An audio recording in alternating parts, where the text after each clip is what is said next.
বৌদ্ধ ধর্মের অনুষ্ঠানে গিয়ে বলে কি বৌদ্ধ ধর্ম শান্তির ধর্ম, এই কথা যদি কোন মুসলমান বিশ্বাস করে তার ঈমান থাকে।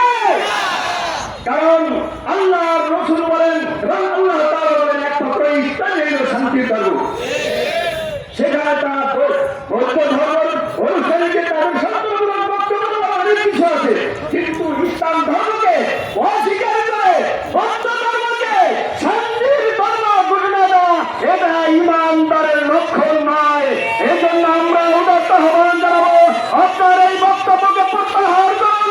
আপনার বক্তব্য প্রত্যাহার করে দেশবাসীর কাছে ক্ষমা চান প্রকাশ্যে, না হয় আপনাদের পরিণত ভালো হবে না। নাসরুম মিনাল্লাহি ওয়া ফাতহুন করিম। আবাশিরুল মুমিনিন। আসসালামু আলাইকুম ওয়া রাহমাতুল্লাহ। কাজী মোহাম্মদ গোলাম মোস্তফা। আসসালামু আলাইকুম ওয়া রাহমাতুল্লাহ। ইন্নাদ-দীন ইনদাল্লাহিল ইসলাম। আমতলী উপজেলা ইসলামী শাসনতন্ত্র আন্দোলন কর্তৃক আয়োজিত আজকের গণসমাবেশের প্রধান অতিথি, আজকের সমাবেশের সভাপতি, আজকের মঞ্চে উপবিষ্ট বিভিন্ন সংগঠনের নেতৃবৃন্দ, সামনে উপবিষ্ট তৌহিদি জনতা, যে আল্লাহ তাআলা এই মঞ্চে দাঁড়িয়ে মনের ভাব প্রকাশ করার মতো সুযোগ করে দিয়েছেন, আমরা অন্তরে আমাদের তো গুছাই আনতে আনতে অনেক সময় লাগবে, আর আগেই দেখবেন ওনরা শুরু করে দেবে এনে। যাই হোক, আজকের অনেক বক্তার বক্তব্য শুনেছেন, আমি একটু অন্য দিকে আলোচনা করি। পবিত্র কালাম থেকে একটা আয়াত তেলাওয়াত করেছি, ইন্নাদ-দীন ইনদাল্লাহিল ইসলাম। আল্লাহর কাছে একমাত্র মনোনীত ধর্ম হলো কি? ইসলাম। আমি জিজ্ঞাসা করি, আমরা এখানে যারা আসছি আজকের গণসমাবেশে উপস্থিত হওয়ার কারণটা কি? শান্তি চাই, এ কথা বলেন নাকি? কুলি সংগ্রামী ভাইয়ের আমার, আপনার যদি শান্তি পেতে হয় তাহলে আনতে হবে কি? আগেই কিন্তু বলেছেন আমরা শান্তি চাই, সবাই কি চায়? এখন শান্তি হলো ইসলামের কাছে, আপনি ইসলামকে, এটা কখনো হতে পারে না। অতএব অনেক বক্তারা অনেক গরম বক্তব্য দিয়েছেন, স্বৈরাচার লড়াইছি, অমুক লড়াইছি, সমক লড়াইছি। আমার কথা এসছে, এই দেশের শান্তির জন্য যারা এদেশকে লুট করে খেয়েছে তাদেরকে উৎখাত করা হয়েছে। আমি জিজ্ঞাসা করতে চাই, আপনারা কি বেনজিরের মতো দ্বিতীয় আর একটা লোক বাংলাদেশে দেখতে চান? আপনারা কি সালমান এফ রহমানের মতো আর একজন শাসক দেখতে চান? আপনারা কি হাসানুল আমিনের মতো আর একটা লোক দেখতে চান? যদি চান তাহলে আবার ভুল হবে, কারণ সরকার নিজের স্বার্থে করতেছে, ইসলামকে ঘরে নিয়ে আসে, আপনার শান্তি আবার ঘরে ফিরে আসবে। আল্লাহ আমাদের সকলকে এই এক হয়ে সংগ্রাম ছেড়ে যাওয়ার মতো তৌফিক দান করুক। সকলে বলেন আমিন। ইউনিয়ন শাখার সংগ্রামী সভাপতি গাজী আনোয়ার হোসেন সাহেব ও মৌলভী ফিয়াখালী হুজুর, মৌলভী আমার শাহ হুজুরের পক্ষ থেকে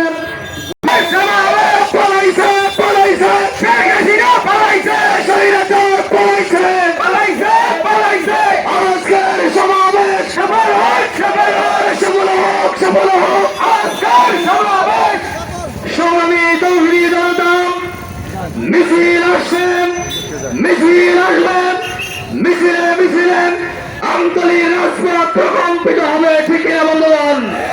বন্ধুগণ, আমরা দেখতে পেয়েছি দীর্ঘ 16 বছর এক স্বৈর শাসক আমাদের এই বাংলাদেশকে শাসন করেছে, ঠিক না? বন্ধুগণ, আর একদল চাটুকার বাহিনী, এরা বাংলাদেশকে শাসন করতে চায়, কিন্তু আমরা গণসমাবেশ থেকে জানাতে চাই, কোন চাটুকারের কবলে দেশকে দ্বিতীয়বার আর দেওয়া হবে না, ঠিক না বন্ধুগণ? বন্ধুগণ, এই পর্যায়ে ইসলামী আন্দোলন বাংলাদেশ আমতলী উপজেলা শাখার সংগ্রামী সাংগঠনিক সম্পাদক জননেতা কামরুজ্জামান বক্তব্য রাখবেন। জননেতা কামরুজ্জামান, সংগ্রামী সাংগঠনিক সম্পাদক ইসলামী আন্দোলন বাংলাদেশ আমতলী উপজেলা শাখা। أعوذ بالله من الشيطان الرجيم بسم الله الرحمن الرحيم وما أرسلناك إلا رحمة للعالمين ইসলামী আন্দোলন বাংলাদেশ আমতলী উপজেলা শাখা কর্তৃক আয়োজিত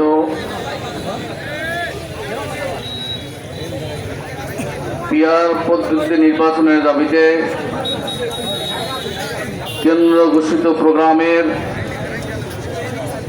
আজকে উপস্থিত রয়েছেন প্রেসিডিয়ামের অন্যতম সদস্য